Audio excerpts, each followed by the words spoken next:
Ok, entonces ya sabemos que vamos a estudiar las tablas del agua. Se encuentran en más de una tabla porque están por regiones. Entonces ya vimos que hay una tabla para líquido, hay tablas para líquido comprimido, hay tablas para vapor húmedo y hay tablas para vapor sobrecalentado. Y nosotros vamos a usar solo las del sistema internacional. Entonces vamos a ver primero estados de líquido y vapor saturado, ¿verdad? Que eran los puntos estos de acá, que serían los más sencillos, que de un pronto a otro nos digan el agua está en punto de burbuja o está en punto de rocío o tiene calidad 0 o tiene calidad 1. Son las formas en que especificamos el caso de que tengamos líquido saturado o vapor saturado. Pero entonces ya sabemos que si tenemos un equilibrio entre los dos, o sea que existen las dos fases, entonces el líquido se llama líquido saturado, el vapor se llama vapor saturado, pero vamos a ver estado de líquido saturado cuando estamos con calidad 0 y estado de vapor saturado cuando estamos en calidad 1. Ya esto lo habíamos visto, un líquido a punto de evaporarse es líquido saturado, un vapor a punto de condensarse es un vapor saturado, ¿verdad? Un líquido a punto de evaporarse tiene apenas una burbujita de vapor. Un vapor a punto de condensarse tiene apenas una gotita de líquido.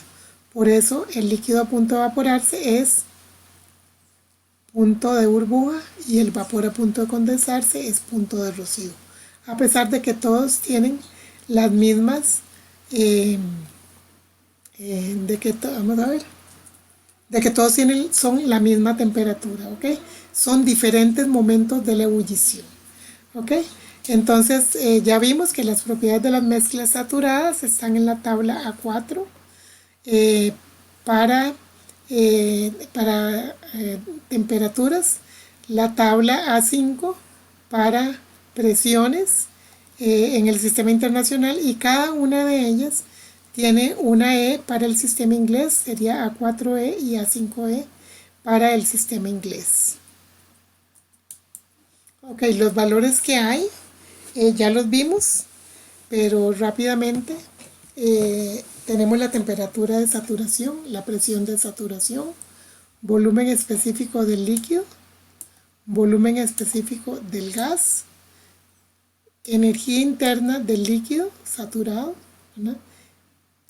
Esta energía interna, diferencia entre la energía interna del líquido saturado y el vapor saturado, ¿no? Aquí tenemos la energía interna del vapor saturado, la entalpía del líquido, la entalpía del gas, fíjense que estaba en minúscula, ¿verdad? No en mayúscula, así como está aquí, y HFG, que es la diferencia entre HG y HF. En este caso, el HFG equivale a lo que nosotros llamábamos calor latente de vaporización. HFG es el calor latente de vaporización, ¿ok? El subíndice F se usa para líquido, de fluido, y el G para el gas. En realidad los dos son fluidos, ¿verdad? Los dos se mueven, pero vamos a usar F y G. Entonces siempre cuando hablemos de F estamos hablando de líquido y cuando hablamos de G vamos a estar hablando de gas, ¿ok? Fíjense que la temperatura de saturación es la temperatura de saturación a una presión. La presión de saturación es la presión de saturación a una temperatura. Voy a irme aquí a las tablas.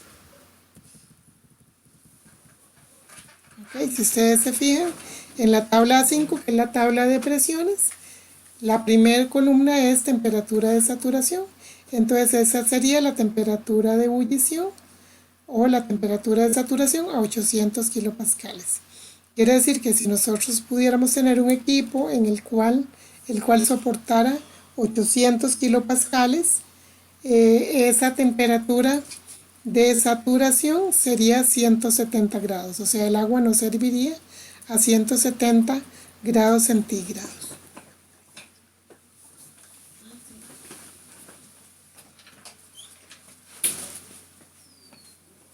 Ok, entonces igual cada una de ellas a 1100 grados, a 1100 kilopascales, mi temperatura de saturación es 184. Eso quiere decir que si me están hablando de agua a 1100 kilopascales y me dicen que la temperatura es 150 grados, como es menor que esa temperatura de saturación, como es menor que esa temperatura de saturación, entonces vamos a tener agua líquida a 150 grados a esa presión.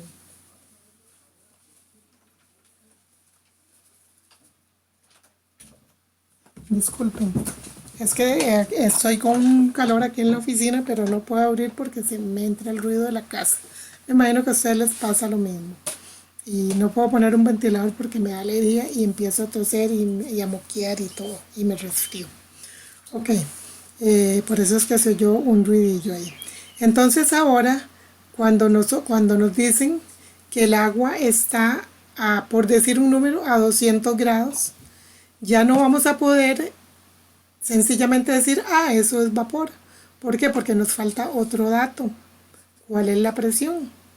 Ok, entonces siempre vamos a ocupar dos valores para poder decidir si estamos en la zona de líquido comprimido, si estamos en la zona de equilibrio de vapor o zona de saturación, o si estamos en la zona de vapor sobrecalentado, que es por sobre la temperatura de saturación. Entonces, cuando tenemos datos de presión y temperatura, siempre lo primero que vamos a hacer para ver si estamos, en la zona de líquido comprimido, acuérdense que lo que se va a tratar de lo que se va a tratar todo es de que cuando nos den un par de datos, nosotros tenemos que decidir si estamos en esta zona, si estamos aquí, si estamos aquí o si estamos acá. ¿Ok? Entonces estamos empezando con el caso de que tengamos presión y temperatura. ¿Ok? Entonces, si tenemos presión y temperatura, si tenemos presión y temperatura, vamos a usar una de las dos, ya sea la tabla A5 o la A4. Yo siempre prefiero usar la tabla A5 porque de natural para nosotros es que a una presión nos dan una temperatura y nosotros si está más alta de una vez decimos estamos en vapor sobrecalentado. Si está más baja decimos es un líquido. Y para nosotros todos los líquidos van a ser líquido comprimido excepto los que están en ya hirviendo o a punto de hervir. ¿Ok? Están a la temperatura de saturación. Y si nos vamos a la tabla A4, si nos vamos a la tabla A4, vemos que si tenemos una temperatura dada, lo primero que nos reporta es la presión de saturación. Entonces tendríamos, si queremos chequear por este lado, tendríamos que imaginarnos que la línea de temperatura constante, recuerden, viene en esta, déjenme hacer esto un poquito más delgado, perdón, es con esto. Ya estaríamos trabajando algo así, ¿verdad? Cuando estamos en la tabla de temperatura, si nosotros vemos una temperatura y nos dicen cuál es la presión de saturación, tenemos que recordar que estaríamos en el gráfico, en el gráfico P versus V, ¿ok? Estaremos en ese gráfico P versus V y que lo que estamos leyendo es la presión de saturación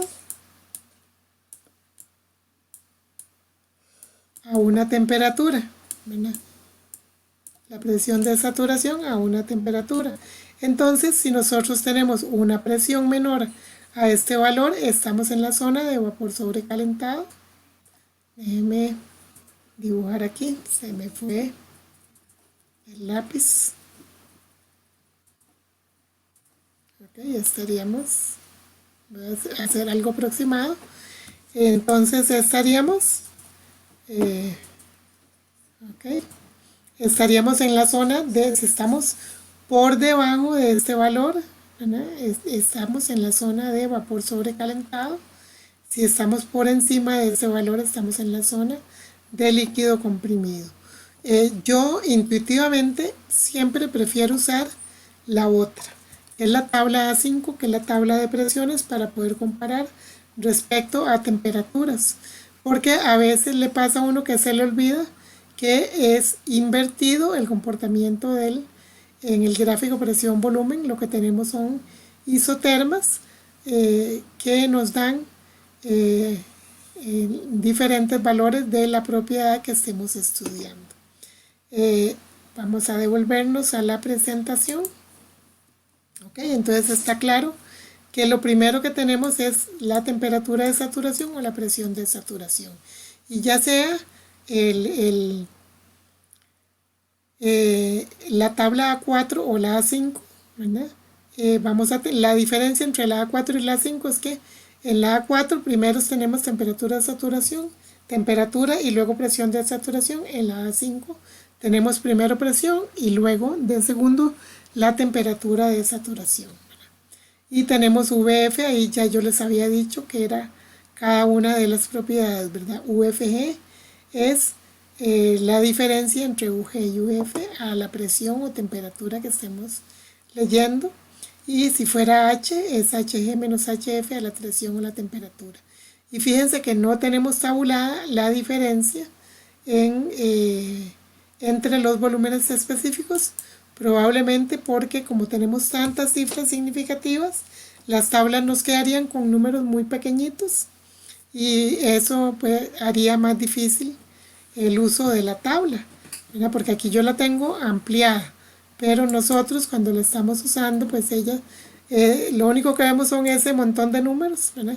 Imagínense si fueran más pequeños. Me imagino que eso fue lo que privó a la hora de usar eso, de usar las tablas, de decidir por qué no poner VE menos VF.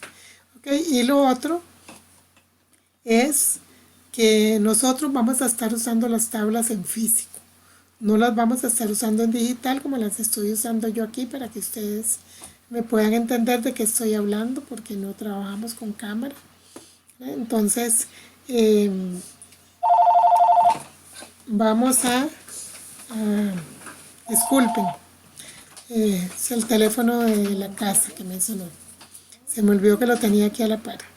Ok, entonces esa es la tabla A4. Vamos a ver con qué sigue la presentación. Ok, entonces ya sabemos cuáles son los datos que tiene. Ajá. Vamos a estudiar los ejemplos 3.1 a 3.3 y vamos a ver esas páginas 128 y 129.